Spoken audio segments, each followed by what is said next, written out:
Cobra Kai never dies? Bullshit. Happy New Year, happy 2025. I hope you guys found yourselves safe last night in the gigantic celebration that New Year's Eve always is. But usually, anytime like a new year pops around on the channel, another Cobra Kai video seems close to follow behind. And I know this one's a little bit on the later side, but I finished Season 6 Part 2, the newest installment where 5 new episodes in the final season of Cobra Kai were released out into the open on Netflix. And boy, there's a lot to talk about, and I'm not going to spoil anything for you guys. Just because I have respect for you and I want to make sure that you guys are able to enjoy it just like I did. But man, there's a lot to really sink your teeth into with these 5 episodes. Here you basically pick up where Season 6 Part 1 left off. Tori has basically rejoined the new installment of Cobra Kai under John Kreese. Basically all out of jealousy that Daniel LaRusso's daughter was chosen as the captain for Miyagi-Do at the Sekai Taikai tournament. And here we get the challenges. Miyagi-Do is basically portrayed as underdogs in the tournament here. There's a lot of interesting facets going on here. Gianni is worried about his new baby coming into the fold. There's complications with the birth, and Miguel has to go home with him. So Kenny has to take Miguel's spot in the tournament. Robbie isn't really living up to his potential as Miyagi-Do's captain.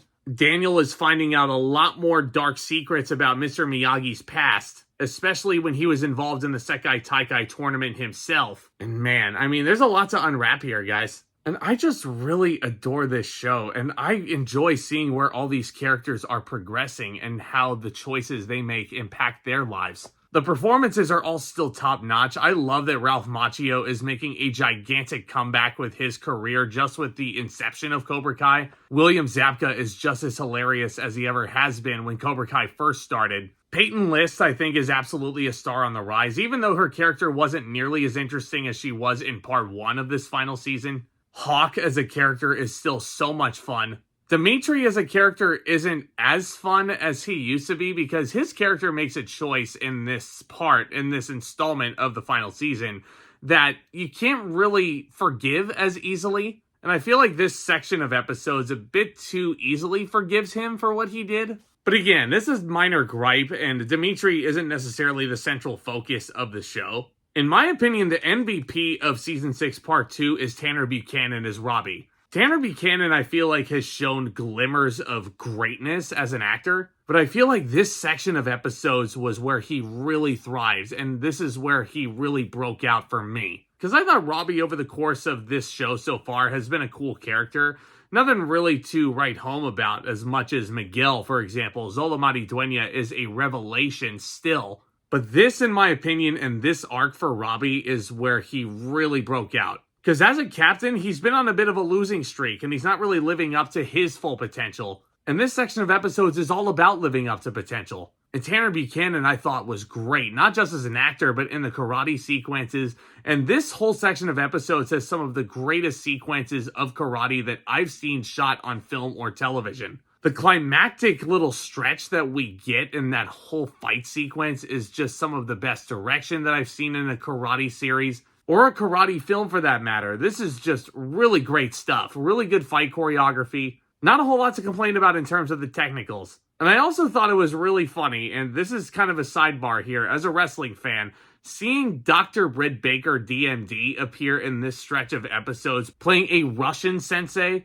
that was really fun to see. As someone who's met Britt Baker before and seeing how her career has risen to the levels that it has, really, really cool stuff to see. And I will say, without spoiling too much, Season 6 Part 2 goes in the darkest direction I've ever seen any Karate Kid property go. Because we all know the Karate Kid as being the cheesy, sporty, 80s, inspiring shit. I did not expect lives to be on the line. Let's just say that the ramifications for what happens at the end of Season 6 Part 2, you're going to feel that ripple effect. You are absolutely going to feel that ripple effect. And I cannot wait to see where this leads into the finality of Cobra Kai, how this series wraps up, how this wraps into Karate Kid Legends, which comes out this summer. It's going to be really interesting to see. And that's another thing. I never really felt like Cobra Kai has jumped the shark, even though there have been a few instances where I feel like the show could have very easily wrapped up. And yeah, it does feel like the drama and the relationships that we see could have gone very Disney-fied,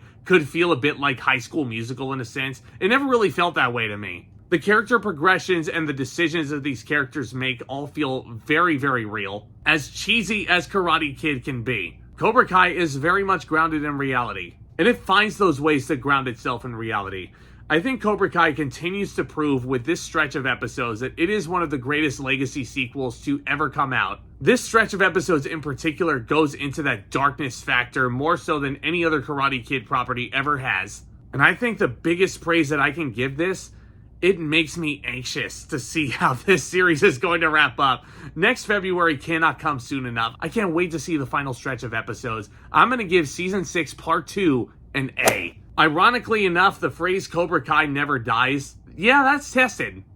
That is truly tested. But let me know what you're thinking of Cobra Kai down there in the comments. Let me know what some of your favorite episodes have been, who your favorite characters are. Because I love what I do here. I love getting in front of this camera. I feel so alive talking all things television, all things in the cinematic world with you lovely folks on the regular. Hit that subscribe button if you're new and tap on that thumbs up as well. That would be greatly appreciated. And stay tuned for more videos as we kick into a new gear in 2025. Lots of exciting things to come over here from me. And I can't wait to show you guys what we've got in store. Y'all are the best. Thank you so much again for your continued support.